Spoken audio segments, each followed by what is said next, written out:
What started as a consent search for a wanted fugitive turned into a deadly ambush in just seconds.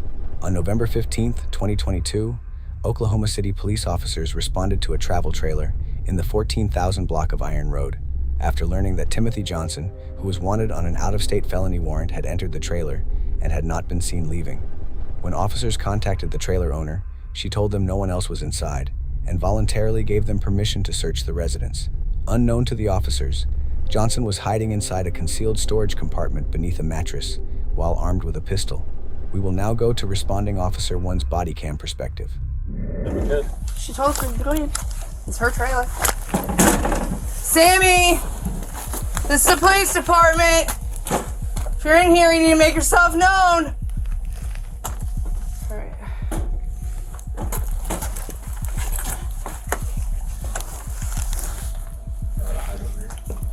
I don't think so.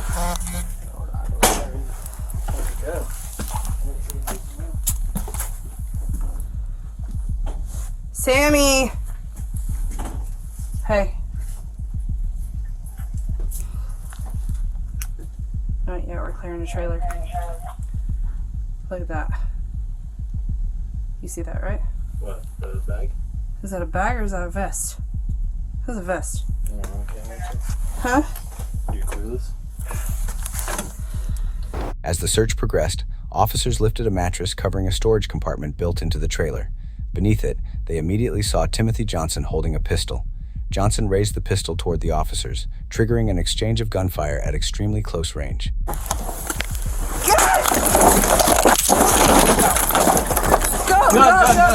Good!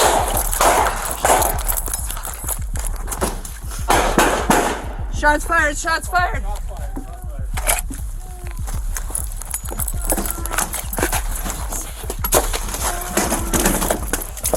Come out with your hands up! Come out with your hands up! Come out with your hands up! Come out with your hands up!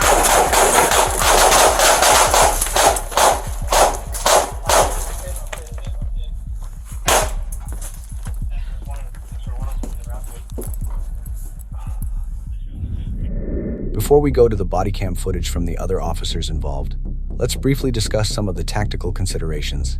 This incident has become a valuable training case because it highlights the dangers of searching confined spaces. Trailers, attics, crawl spaces, and concealed compartments can provide suspects with concealment, while also allowing them to launch a sudden close-range attack. Once officers exposed the storage compartment, they had only a fraction of a second to recognize the threat and respond. One point frequently discussed by experienced law enforcement trainers is the information officers had before making entry. The trailer owner told officers that no one else was inside and voluntarily consented to a search. While officers must always remain alert, information provided by occupants can influence how a search is approached, particularly when there are no immediate indications of an active barricaded suspect. Many experienced law enforcement trainers also noted that once the pistol became visible, the officers had virtually no time to reposition or disengage before Johnson pointed the weapon at them. At that moment, the encounter immediately transitioned from a search into a deadly force situation. Will we do this? Nope.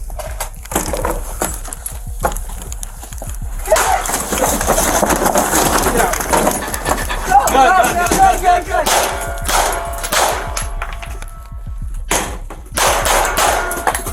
Shots fired! Shots fired! All units 1033. Come out with your hands up! Come out with your hands up! Come out with your hands up! Come out with your hands up!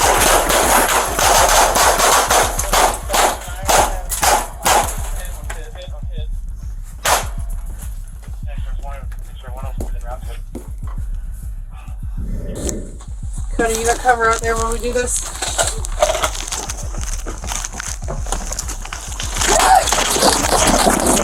Get out! Gun!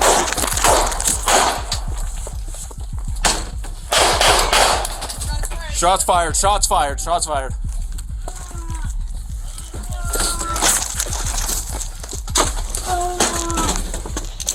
Come out with your hands up! Come out with your hands up! Come out with your hands up! Come out with your hands up!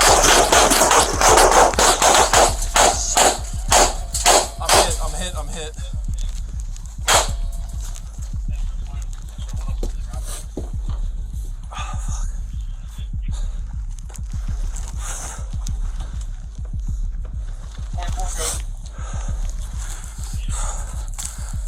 We're stuck inside the trailer. I'm hit in the face.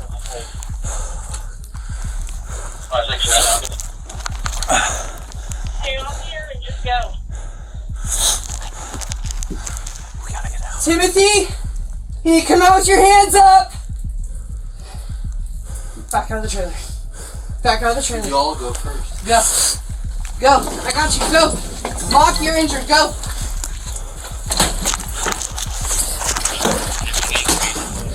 Timothy Johnson died during the exchange of gunfire. One officer sustained a non-life-threatening injury from debris. The investigation also led to criminal charges against the trailer owner, Jennifer Gerner. Although she never fired a weapon, prosecutors argued that she knowingly hit an armed fugitive, falsely told officers no one else was inside, and gave consent to search, knowing officers would unknowingly encounter Johnson. A jury convicted Gerner of second-degree murder and harboring a fugitive, recommending 10 years for second-degree murder and 5 years for harboring a fugitive. The legal theory was based on proximate cause, meaning a person may be held criminally responsible when their intentional actions directly set in motion a foreseeable chain of events that results in someone's death. In this case, the jury found that Gerner's deception led officers into an armed ambush, making her legally responsible for the deadly outcome even though she never fired a shot. As always, these incidents provide valuable lessons in officer safety, tactics, and the legal consequences that can follow the decisions made before a single shot is fired. This is Texas Safety Watch, where we break down what legally matters, what tactically matters, and the lessons that can be learned from critical incidents across the country. Until next time, stay aware, stay safe, and God bless. We'll see you in the next case.